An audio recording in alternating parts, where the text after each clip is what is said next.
and welcome to a whole new edition of Outside the Box TV. I'm Alex Ansary. It's September 27th, 2014, and tonight we're going to have a conversation for you between myself and my friend Arran. Arran, thanks for being here, and welcome back to Portland. You're welcome. Thank you for having me on, Alex.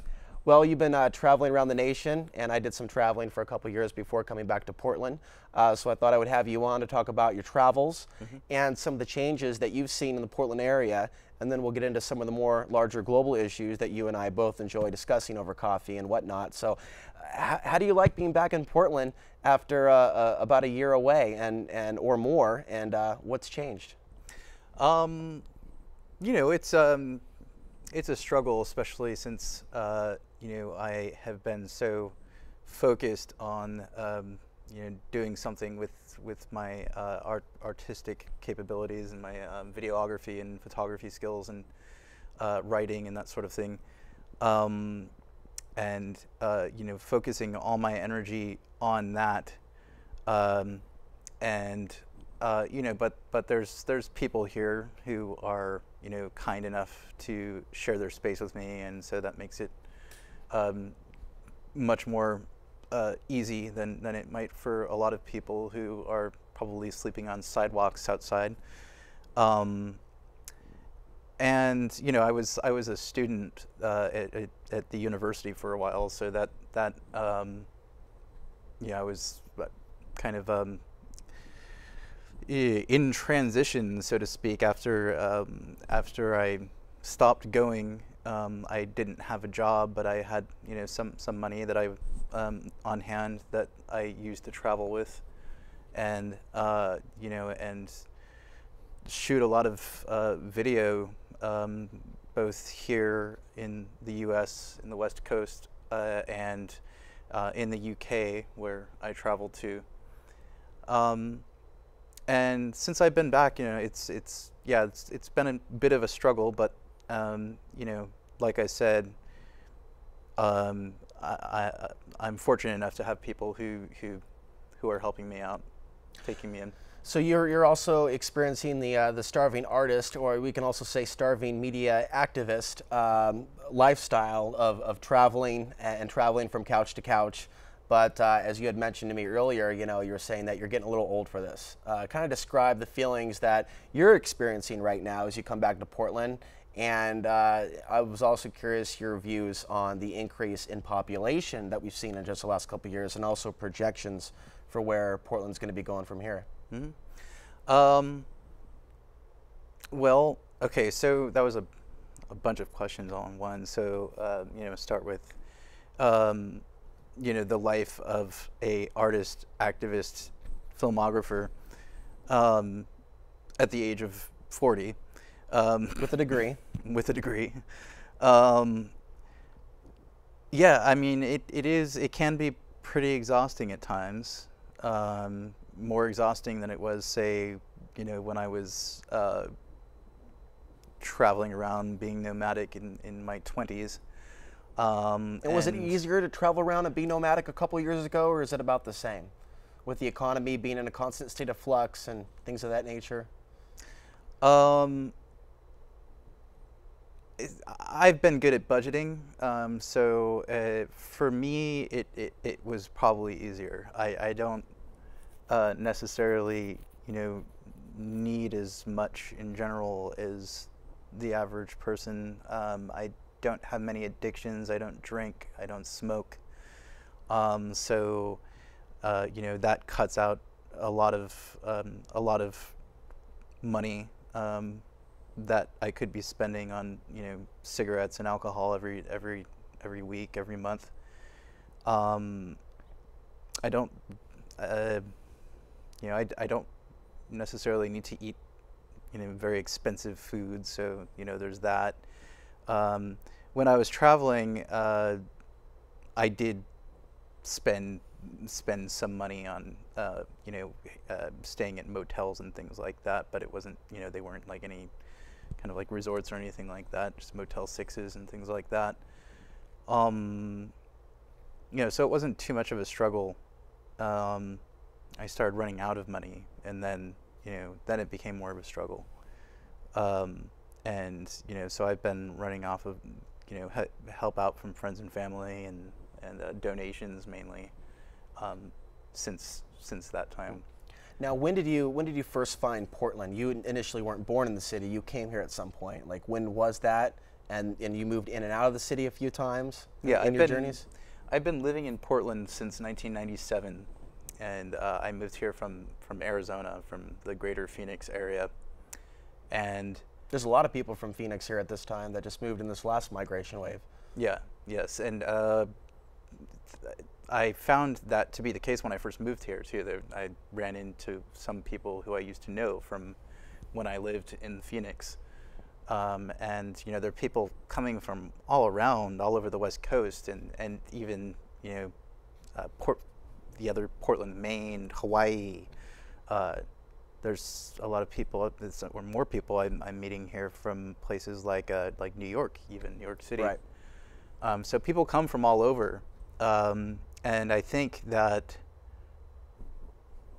there's a lot of reasons why. I mean, for me, some people who I was friends with in Arizona basically talked me into moving here with them, mm-hmm. and and said that they thought that I would probably be better off here than I was in Arizona, and I mean they were right. There was definitely a lot of experiences I had here, which were learning experiences, definitely. And 1997 was clearly a different time. Yeah, Portland was a little less in demand. Yeah. Right. That was pre-2001. Right. 9/11. That was still the period where they said Portland was a place where the young could go and retire. Do you think that slogan is still accurate at this time in Portland? I think that there's some things about Portland that make it very easy to live if you know how to live. There's a very tight do-it-yourself culture here, for example, or DIY culture. People, like to build all kinds of stuff out of found materials. We've got the Rebuilding Center here, for example. Mm-hmm. Artists, there's all kinds of art here, art galleries and art shows. Last Thursday, first Thursday, other neighborhood art events that are monthly, if I'm not mistaken, and so yeah, if you're a young person and you know how to sell yourself and you know how to basically market your creativity and your creative skills, I think there's promise for that. And you could even say impress somebody, sell yourself, basically market yourself. Yeah. Right. Which can be difficult though for those people that decide that they're going to be completely independent and say whatever political view they have, regardless of how it's received. I found a few complications in my life being who I actually am instead of who others how others might want me to act or behave. How have your experiences been along those lines? Well, I guess I was never too concerned with selling myself, and that, I think, goes into a problem that I've seen here. And feel free to open up, because there's a lot of people who succeed, for sure. There are some people that can definitely thrive in the competitive environments that can be found here. Yes, and but I think there's a mentality here that is somewhat toxic as far as being or becoming well off. Would you even call it aggressive? I think that it could be, yeah. Yeah. Well, and if you consider the sort of subtle Passive aggressive. yeah, and even just from a purely economic standpoint, the welfare state kind of angle of it all, the living off of the taxpayer system, so many people do that here, and I understand that people have this perceived need to do it, and I understand that the sort of desperation that it takes to do that, but it's almost become this mindset that people here shouldn't be well off, that it's bad to be well off, that it's bad to profit off of your skills here. And I think that's partially due to the kind of liberal mentality that exists here, and I don't mean liberal in the real sense of the term. I certainly know you don't mean that you're a Republican either, because you're actually independent in your political views. Correct. Yes. However, some people locally tend to kind of play into that game. You're either with us or you're with the Republicans. Sounding a little bit like George Bush, kind of disturbing from time to time. But in addition to the welfare state mentality that you just discussed, there's also something I've noticed. It's the entitlement mentality. Now that Portland's on the map as a #1 place to move to and in the national media, and we were looking at that article today from Oregon Live, citing the New York Times, where they're mentioning Portland again as a place where we're going to see the population boom, because the United Nations saying that when the climate changes, what they think is driving climate change, however, them using the term global warming, and people get very divisive too as to whether they think someone is on board with real scientific facts and data. And if someone questions what the officials are saying, they're usually cast out of social groups, which is unfortunate. But if we look at what's really going on here, there's a lot of deception seemingly to get people on a carbon tax program. Hank Paulson was just in Portland a month ago. He was the assistant secretary of the Federal Reserve when George Bush was in office. So he's talking with Portland City Council and the Portland City Club, trying to get a tax by the mile scheme going with technology to basically track it.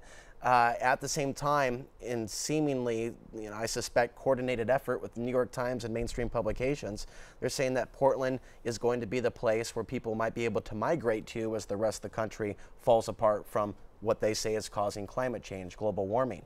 It sounds very Orwellian in more than a few ways, especially when we're seeing these micro apartments pop up, which look straight out of a Agenda 21 handbook, getting people used to living in confined spaces, technological spaces, maybe a place where they can thumb scan to enter, and just so many other factors that go along with that. Now, I said a lot, but what is your knowledge of this particular issue that we're discussing, this kind of international globalism coming to Portland, Oregon in more than a few ways?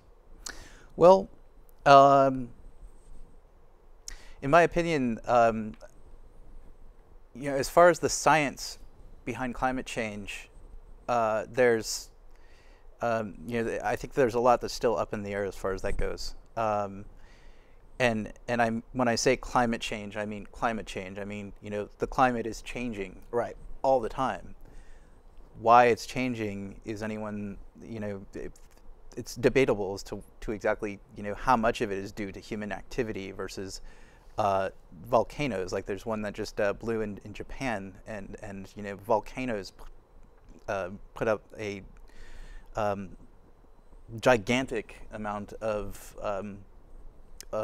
gases into the atmosphere that cause or are said to cause climate change. And we have things like magnetic north moving towards Russia at 45 miles per year. So there are certain changes in the weather that we see when the jet stream is impacted, not to mention solar flares. But what we do know is what data is not involved in the conversation. And they're basically saying that the sun is not involved in driving any climate on Earth. And that's complete BS. In fact, the sun also influences human consciousness, behavior patterns, and there's also trends between Earth changes, earthquakes, and solar flares, coronal mass ejections, and the subsequent magnetic storms that happen on Earth, the geomagnetic storms. So in no way, shape, or form do I believe that what the international authorities at the UN, what they're saying is correct or legitimate, that this is actually more about controlling populations. So I have a lot of questions that I'm raising as to why they want so many people, why they're encouraging such extreme growth in the Portland area, because we're already feeling cramped. When I look at those with the entitlement mentality that I talked about earlier, I'm seeing people with a lot of money that are walking around Portland that had a lot of money to move here. And I believe that they're upset that they were sold a fake bill of goods. When in reality, we have issues here in Portland that they had no clue about. I don't know how many of them knew how many homeless were here, how many people have been displaced that are Portland, Oregon natives, that for years worked a job here in town, and just in recent years, their jobs were eliminated, or more fierce competition for those jobs, where we're seeing employers hiring younger, sometimes prettier individuals, leaving other people left out of the workforce. This is a real unspoken issue of discrimination in the Portland, Oregon area, which I've alluded to a few times. It's a big issue, because while all these people are talking about being kind to the climate and being green friendly, there's a number of issues here. What is sustainable about all these people being in one particular area, and for us to become so overpopulated? How is that green? How is that sustainable? And no one seems to answer that question as to how any of this relates to being kind to the earth or having a more light carbon footprint. It's just some argument that stacking us up into high rises is going to be the best way. But if that's what they think, then how are we going to maintain a livable city title? Then that means one has to go. It seems to me that we're going to lose that title real quick, if not already. Do you think we've already lost that title? Or on our way soon? Well, personally, I don't know that we've ever had it, to be quite honest. Back when I believed that that government really did any good, I used to work with citizen lobbies, and for anybody who doesn't know what a citizens lobby is, it's pretty self-explanatory. But there's corporate lobbies, corporate citizen lobbies, where corporations send out people to lobby elected officials and get bills written, laws passed, to basically protect corporate freedom. And then citizens lobbies do the same on behalf of citizens. And the idea for the public interest research group was started back on college campuses by Ralph Nader back in, I believe, the 70s. And then it transformed into a state level thing. So here we have OSPIRG, and in other states there's PIRGs as well. And then they have a larger kind of an umbrella group that basically pools all the funding and then divvies it out as they see fit. And there was a lot of discussion that people had about how for example, foresting here and all the old growth forests, how Oregon prides itself off of having these old growth forests and being so sustainable as far as forest management is concerned. And when that really isn't true. I don't remember any exact numbers offhand. I don't have any numbers right now that I could give you, but I do know that then, that was probably about 10 years ago or so when I was working there, the numbers just didn't show that Oregon was that sustainable with forest management. There was a huge amount of board feet that was harvested every year from forests around the state. And so that's one example that I could give you. And there's many. There's also a fish hatchery in Estacada that may be involved in some questionable things. They talked about a couple years ago their intention to release a hybrid salmon into the waterways. And we have other things going on with Nestle as well, and the amount of corporate dominance that they are also exercising in the region. Not to mention the drone companies in the Columbia Gorge, which do what? They practice murdering people. Not to mention G4S Private Security that runs Israeli torture prisons, basically, in Israel, where Palestinians are held. And it's also been reported that some of these Palestinian women have been raped by IDF soldiers. Okay, so this is happening as well. The city of Portland has a contract with G4S. And then you have groups like HSBC, the banking corporation that was caught red-handed, laundering drug money for the Mexican drug cartels. The city of Portland invests money with them. So it's like there's the Portland that people think about when they're watching the news and they're reading these reports that say Portland's going to be this lovely utopia where, millions of us are going to live in peace and, tiny, little cubicles, and buildings like this. But then there's the real Portlandia, with a lot of deeper systemic issues. What are some of the other issues that you think has gone over the head of, say, the average Portlander, for example, that thinks that we're a progressive, green city that seeks to be in balance with the earth, for example? Okay, so environmental issues, a big one is the Superfund sites along the Willamette River. Superfund sites, for anybody who doesn't know what those are areas that are so polluted with toxic contaminants that they have been declared an area where the federal government, working with the U.S. Army Corps of Engineers, have had to pool vast amounts of money in order to clean up the area, and many of them have still not been cleaned. And there's many industries who are still, dumping waste in a way that causes more contaminants. There's a big propane plant that is going to be set up in North Portland. It's going to be exporting to China and Japan and Taiwan. And I know there's some people that don't look on that in the most favorable light. The use of the idea of a propane plant right there within city limits. That's a new development there. And yeah, I'm not too sure what their policies are. Maybe they have some pretty strict policies. There are businesses that I can't give you any names offhand, but I'm aware that there are businesses who do practice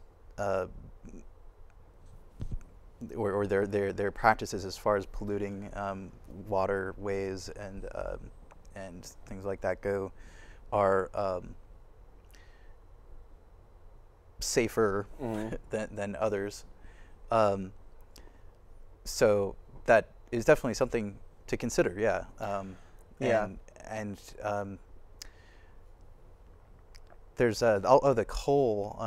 That was a big issue. Is the coal train that was set to travel through this region and through other states. A lot of people were upset about that, but that it's questionable as to how serious burning coal really is as far as that goes. So there's a lot of technology that can actually produce, or some claim can produce clean coal. I have yet to see exactly how bad how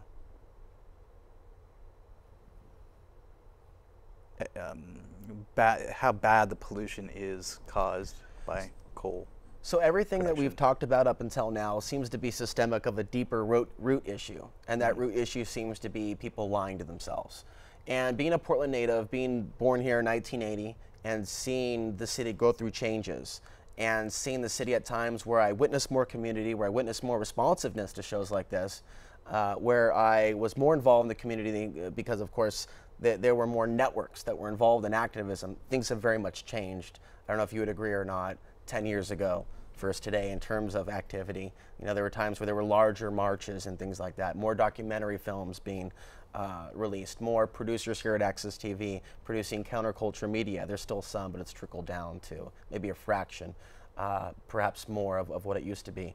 The counterfeit Portlandia is what really troubles me, because I feel like I'm looking at the root of what's wrong with mankind, that everything wrong with the world you can find here in Portland, not to beat up Portland, but to ask ourselves, who are we really? Are we really a culture where we lie to ourselves, say we're progressive, we build up our own ego, we look down upon other cities? You know, the average Portlander seems to do that. And I'm starting to realize that the average Portlander seems sick to me. And I'm starting to realize, and I'm speaking about this openly because I feel these things very passionately in my heart. That's why we're discussing these issues. There's a lot of sadness here that I see, that I feel, but in particular that I see from others. Yeah. And it doesn't mean that those people are weak. It doesn't mean those people are evil. And it certainly doesn't mean that I'm demonizing those people. But when I see the anxiety in the average woman's eyes, when I see that pain in the average young man's eyes who's not working, it's more than just the fact they're not working. There seems to be a lot of conflicting energies, if you will. Yes. And you know, I do mean this in a metaphysical way. And whether it's the past, we talk often about what really happened to the Native Americans that lived in this region before we did, before our ancestors colonized this area. There's a lot of pain. You talk about the toxins in the river. What does that do to human consciousness? Well, we look at the geoengineering in the skies and how that affects the trees. As soon as I got back to Portland, I was walking down 28th and Southeast Stark, and all the trees were being cut because they became sick. And we live in a world now where we're living alongside technologies that our ancestors did not live alongside. From smart meters to cell phones, everywhere I go, I see someone literally making love to their cell phone. It might as well be a vibrator. I'm sorry I know this is supposed to be a family show. I am seeing my generation collapse into despotism. It is frightening. Most all the people that watch these shows are twice our age. That's just how these things work. The real Portlandia, what are you seeing? I am seeing a racetrack of all these domestic immigrants that have come here from other states, with a lot of locals that have fled, running for those limited resources for land they will never own in full unless we somehow change the laws and we don't have to pay property taxes, because if someone stops paying their property taxes, they're going to lose their home. And Bill, who directs my show sometimes, he's not here tonight. Thank you, James, for being able to man the ship. He's going to lose his home in a couple of months because he couldn't afford or didn't pay the property taxes. So what I'm seeing is a massive musical chairs, if you will, and a lot of local Portland natives being displaced to make way for the new bloods. I'm not really seeing the community there. I'm not seeing the sustainability there. I'm seeing this animalistic invasion. I'm feeling that animalistic invasion energy. What are you feeling? I think that's a fairly accurate description. For me, you know, I've personally experienced and I have seen many problems with addiction. And to me, as far as my experiences are concerned, there's, you know, when somebody decides to really confront someone's addictions, regardless of what those might be, and I would define addiction as, you know, basically a form of enslavement to anything, really. But it has a root cause outside of what's right here.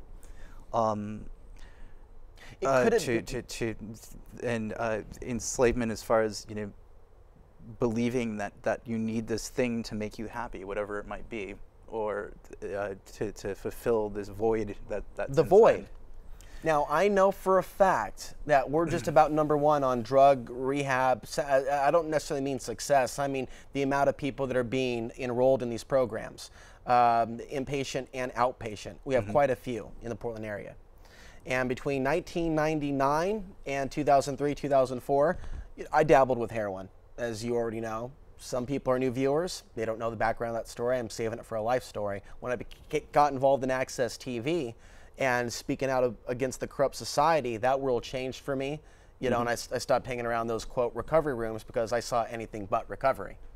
And so in a city that also has a lot of, you know, new age leaning people, spiritual leaning people, religious individuals, and the most AA and NA meetings per capita, at least that's what I've heard, kind of like strip clubs, I don't see a lot of people going, aha, there might be a link here with the weird energies here and the addiction energies and some of the elements that Portland draws like a magnet. And that would include people that commit sex crimes, people that may be plagued by sex demons, for those that are open to what could be happening metaphysically here in the Portland area. I see positivity, creativity, but I also see that other side of the sword, the double-edged sword, which is oblivion, intoxication, which is coming from, you mentioned void, a void. It's like there's a void that needs to be filled mindfully, but when a human body is in Portland and they're out of balance and they're ungrounded, it's pretty predictable where things are going to go for them. There's a lot of acceptable, socially acceptable drug, alcoholism, sex addiction here in the Portland area. And I don't really believe that it's even a sexually liberated town. I see a lot of suppression. I see a lot of fear. I see a whole lot of stories in the news about sexual assault on the east side. It makes me uncomfortable as a man. It's not just something that affects women. See, I don't want to be judged having olive skin by someone walking down the street, but it happens anyway. And it's not being victim to notice that. The racial tensions on the macrocosm are very much here on the microcosm in the Portland area. And I wish I was living in a city where things didn't seem so aggressive, uncertain, and on the edge. I have theories as to some of the things that influence that in Portland, celestial changes and other things. What do you happen to think could be some of the root causes of some of that on the edge behavior that has become so prevalent and popular here amongst older people as well as younger people? I mean, even you can even say that outlaw gangster mafia, from gangster to gangsta, you know, mentality is also very strong here. You know, the city of the paper, tough guys stand on a sugar pedestal, fronting. Yeah, it's really, you know, it depends. It depends on I think, on a case-by-case basis, individually. It's like Tarzan lost in the wild without his grounding cord. without the big, strong vine to at least jump from tree to tree. You know, Tarzan's going to act out if his environment is unnatural. I think what it is that we're in nature, but we're really living unnaturally. It's like people see Portland and go, oh, that's nature. There's trees. But it's really like we're raping nature, in my opinion, colonizing nature, but not being so natural to each other with a lack of trust. Oh, I'm not going to, you're going to drink to deal with, not going to deal with that person. Yes. And then when I moved outside of Oregon to Colorado, I knew all the neighbors because they were just curious while I was out in the middle of the desert. Yes. But there were very few people that will even give me the time of day in Portland. And I think something dark has affected the city, to be blunt with everyone. There's a very dark presence in this town that I feel has affected many of the people that live here in an apathetic way. Well, your research on the solar flares, I think that's very interesting as far as how that affects human behavior, and I have, you know, yet to look very deeply into that. But from what I've seen of your work and from you know, kind of what I understand scientifically and anything that I know about the way that all works, of course that would make sense. I mean, that you think about how much the sun influences pretty much everything. It makes perfect sense. And here, we live in a rain shadow, which means basically that we've got all these mountains along the coast, where the rain just builds up, or rain clouds just build up and build up and build up, and then they end up hovering over the city for months on end, and so people aren't getting enough vitamin D. Right. And I don't want to lose people here, but you made the reference to the solar flares. I'll only mention this briefly. but I came to the understanding a couple years ago that when we go through solar maximums, which we're in right now and will be in until 2015, in fact, things just kicked up a couple of weeks ago. Maybe you've noticed more stories about people going off in the news the last couple of weeks. But I think that there's a strong correlation with Portland, and to cite the work of Greg Braden, who wrote The Divine Matrix, amongst a couple of other books. He talks about something called magnetic zero, this line that runs around the planet where he talks about the greatest change occurs, including during around the time of solar maximums.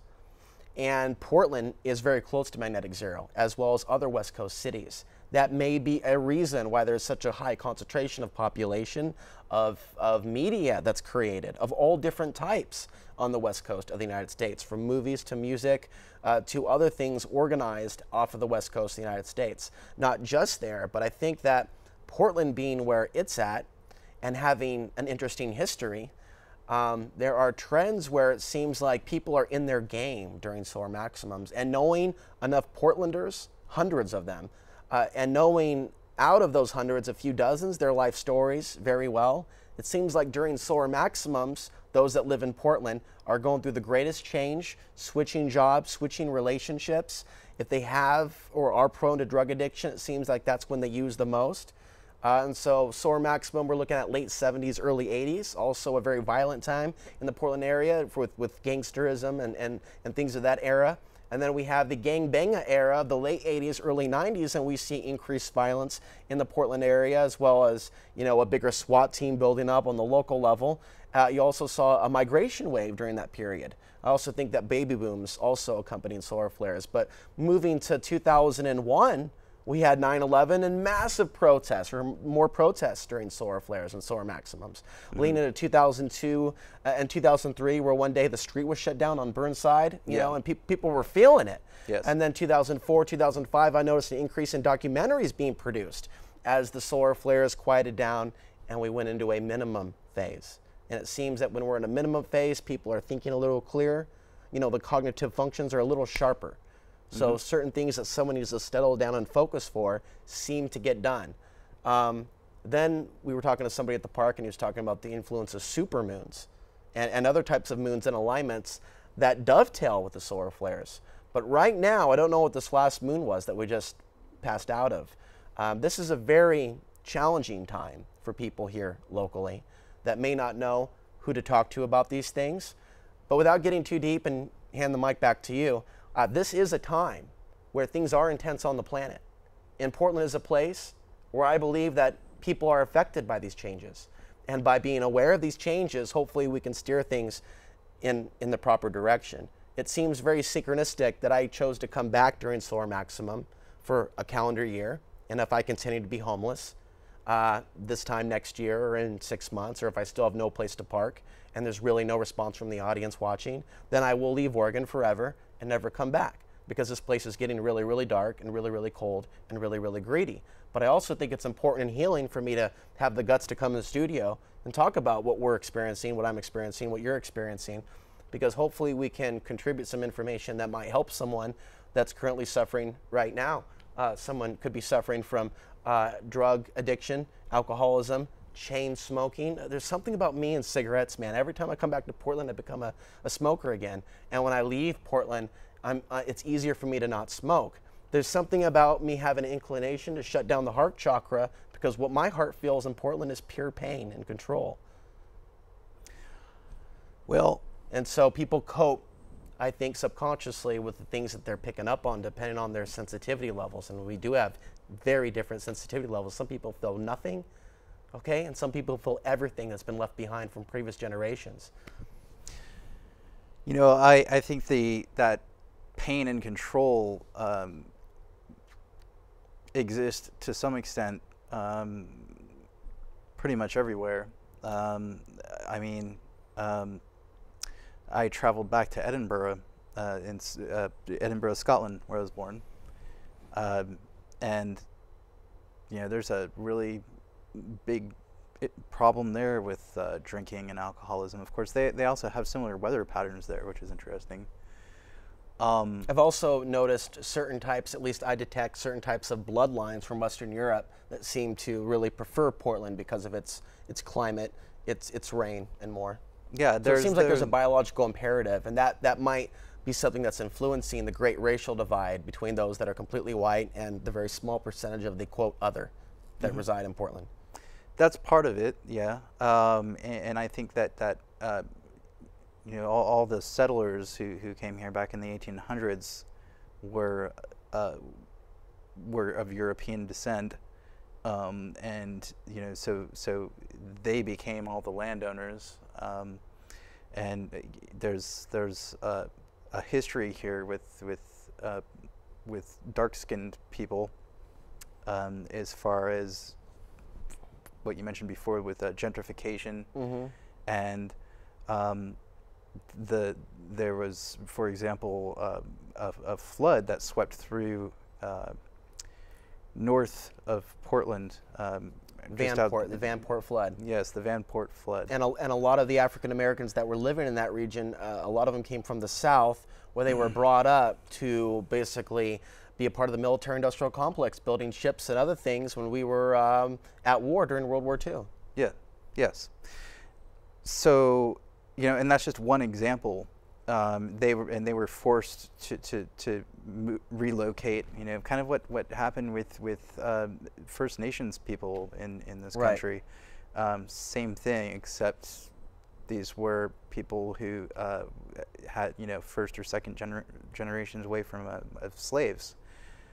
And well, okay, third, fourth generation. Either only way. to experience modern forms of slavery here, but with this mass migration here, you know, I was saying earlier when we walked by the New Seasons over here on Williams and we look at the skyscraper reminiscent of something out of Shanghai with a massive building that's really taken those of us by storm that have been here for more than 10 years, especially those of us that were born here. Holy hell. You know, New Seasons is to Portland's gentrification what human growth hormone is to a bodybuilder. So, I mean, it's like, oh, New Seasons. Well, it's certainly new. But whether it's good or not, you know, property values going up, up, up in a way to where, unless someone's in the have category, it's unreachable. Yes. But what this does is create a toxic environment, I believe, when then people go into survival mode and then they don't ever escape survival mode, or they start entering a hysteria and start talking delusions out of their mouth about this being the best place on earth. When even some of those racist issues, people say Oregon is traditionally the most racist state. It still is. And unless someone is a person of color, unless you're olive skin or black, you don't know what I'm talking about because you haven't experienced it. There's a couple, and they got a documentary film. It's called Whitelandia. It's scheduled to be released in 2015. I've got nothing to do with the documentary, but I know that there are certain people that hear about these trends and they get offended. They think they're being attacked. And I don't think that's a good thing to get defensive when hearing about these things. In fact, some people aren't really racist, it's just tribalist. And I think that some of it's subconscious, it's more than the media, although it can include the media. But what I see is every time they come out on OPB and NPR and all the other supposed trustable, left-friendly TV shows and networks, they're constantly talking about the third world and Afghanistan and Iraq in a negative light, and they don't talk about why the U.S. is really there. And what I see is a propaganda outlet that's constantly giving them, well, this is the reason why we're in Afghanistan. This is the reason why we have to stay. This is the reason why Obama hasn't overturned the things that Bush has done. And when you see a whole city in psychosis, Aaron, I got to be honest with you, it scares me. It genuinely scares me on a primal level that I'm surrounded by so many people under full-blown mind control that don't know we're being deceived. And it might be a trap, the fact that they're trying to convince so many people to come here at once. We don't know that there's not a trap to all this manufactured migration to the Portland area. And I think it's something that I want to kind of leave there on the table for future reference. And, you know, I hope it's not. You mentioned the military-industrial complex, and, you know, pretty much the way it works still, Dwight D. Eisenhower warned against it, and I think part of the reason why is because, to some extent or another, everyone, or many people, I don't want to say everyone because there's still people living in jungles who are totally off the grid. But anyway, many people are enslaved to the military-industrial complex and the tax system that supports it. And people here are in a particularly interesting trance as far as that goes, concerning the sort of like greenwashing that has to do with green politics and the Democrats. Well, my goal, at least, is to raise these issues even if they're unpopular, because I care about the next generations of Oregonians, the next women and men that will be born out of this region and will choose to call this place home, including those that have moved here with hopes for a better life. Because if we don't start discussing the phony greenwashing that's going on, we're going to end up with a city with a whole lot of issues, just like a human with drug addictions is going to have a whole lot of personality issues. The city is starting to show that the chakras of the city, regardless of, you know, how somebody might laugh at even mentioning the metaphysics of the city, they are dirty as hell and need a washing. I think that washing will come from a large event. A large event. Now, they keep talking about this big earthquake, 9 point. How is it sustainable then to tell people come and move to an area where at any point now we'll have the next big 9 and the bridges will come down, separating east versus west? We already know that a lot of the financial elite live on the west side. I wonder how that's going to work out when it comes to getting water to people. So I think that if people really care about the next generation, they should look seriously at what's driving the sex trafficking issue in the Portland area. It's our proximity to I-5. It's the drug cartels that are getting more and more active in our region. We have, I believe, a nasty sexual, vile energy that runs through the arteries of this whole town. I see in the evidence of the strip clubs, but yet the sexual suppression, people being afraid of each other. A lot of people that are in the dating scene and marriage scene, divorce rates are pretty high in the city. There's something in the air that seems to get between couples. My advice to couples that really love each other is, if you really love each other, get out of Portland for a period of days to weeks. Go over the differences, go through your counseling, but do it outside of the Portland area so you don't have Portland's influence. I think there's a lot of people that have been raped in this town historically with the energy residue of that old Shanghai brothel days, which I mentioned in episode 2, Since the Return. It still lingers in the air and affects generations today. So I think that having an awareness of these issues is important if people truly care about their kids, because I don't see streets that are going to become more safe. The only way we're going to have a safe Portland in the future is if we're going to have some sort of a society where, with Judge Dredd walking around or other robot police, where, you know, if someone's being harmed, you know, all they got to do is just run up, hit the button on the robot cop, and, you know, a drone will come. But that's taking us back into the government welfare entitlement mentality of massive policing to keep us safe. First thing I noticed when I returned from Portland after 3 years is like the rape lights over at PCC in North Portland. Oh, if you're being attacked, just run to the booth, and that's bad, man. That's a bad sign that we're going down the tubes. And then the dependency on technology. If there is a solar flare that affects the grid, God help the people that are in Portland, Oregon at that time. I don't want to be here during a period like that. I've always felt in my heart that something big is coming to this region. It might be wise to relocate, and some people may choose to stay here for the remainder of their lives. I don't believe, however, it's going to be a stable experience. And I feel a need to actually mention these things on the table. So, I mean, do you have kind of a guess or a concern or a hope for the future of this region?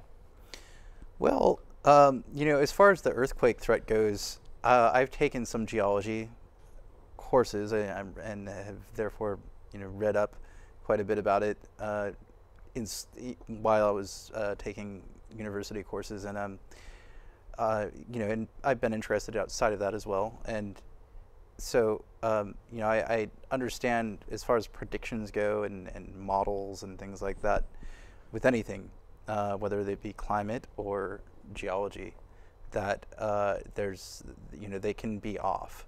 So, you know, that earthquake you're talking about could be tomorrow, or it could be in 100 years. All we do know is that it's overdue, and it could occur in our lifetimes, according to what they're saying. The latest studies out of Oregon State University is that it's long overdue. But then again, it could definitely be something that doesn't happen in our lifetime. But regardless, we have a culmination of different issues together, it seems, including Fukushima, which, you know, I don't talk about that much. You really can't do something about certain things. Some people kind of treat it like it's the end of the world, that we're all going to die when people go on the internet and they learn about the radiation, but there still is a cover-up taking place as to how much radiation is being released.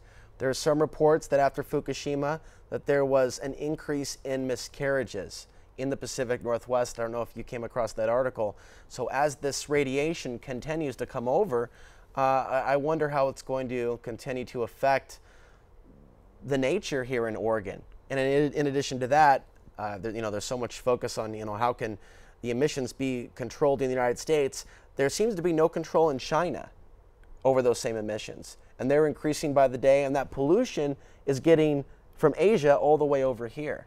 So the culmination of different factors that, make me really wonder what is lying around the corner environmentally.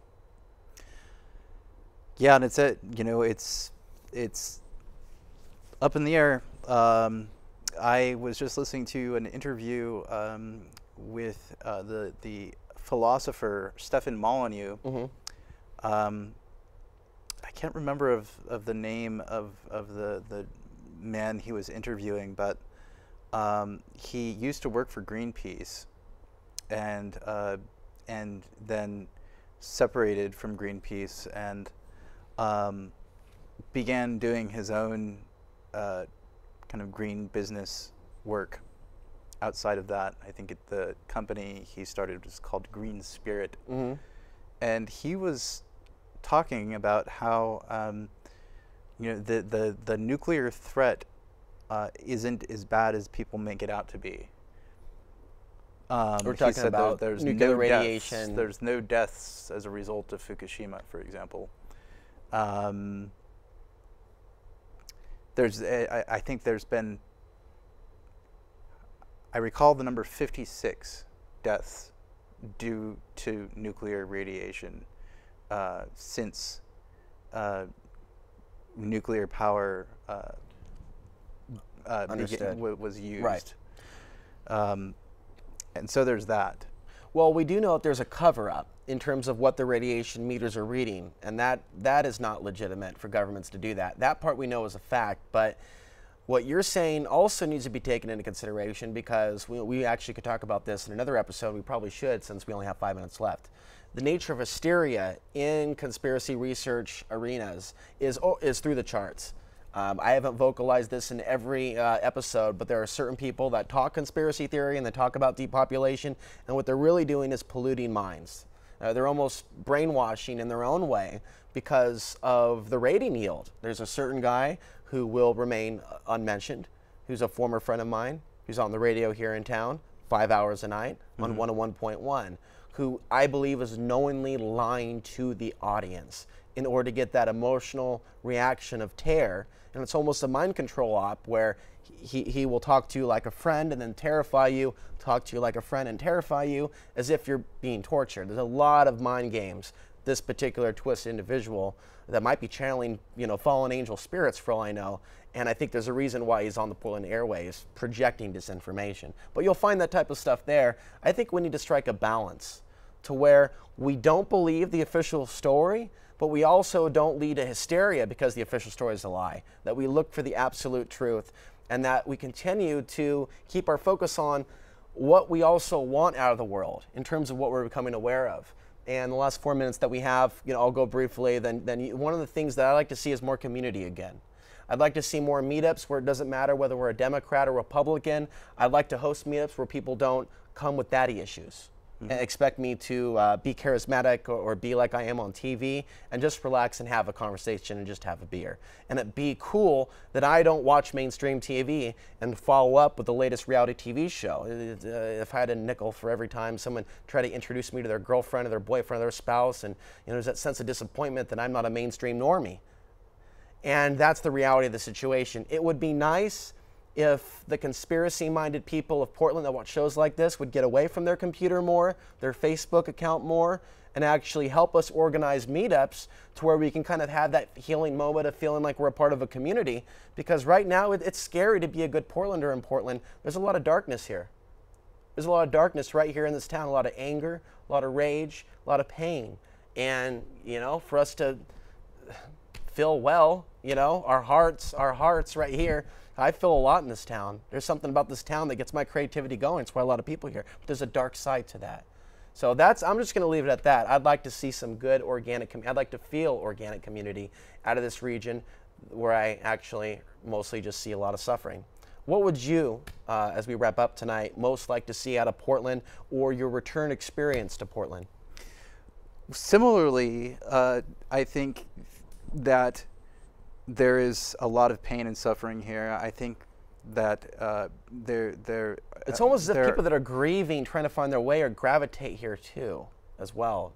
Yeah, I think that like in general, trauma is an issue in general, and there are many people here, people who have lived here for a while or who have just moved here, who are severely traumatized in some way, shape, or form. We live in a very traumatizing world largely because of the military-industrial complex. There's all kinds of other different traumatizing aspects of existence too, potentially. But I think that learning how to react and creating voluntary associations, I think, is very big for me. And that's what I would like to see. You're talking about operating outside of money. Voluntary associations. Right. And not necessarily outside of money, but not using money as a way of coercing people. Is what I'm learning. Is, in general, just not behaving in an exploitative manner with one another is a very big one. And I think if people could act through voluntary association rather than force, threat, or coercion, we'd be seeing a very different society, one that's basically less to in fear.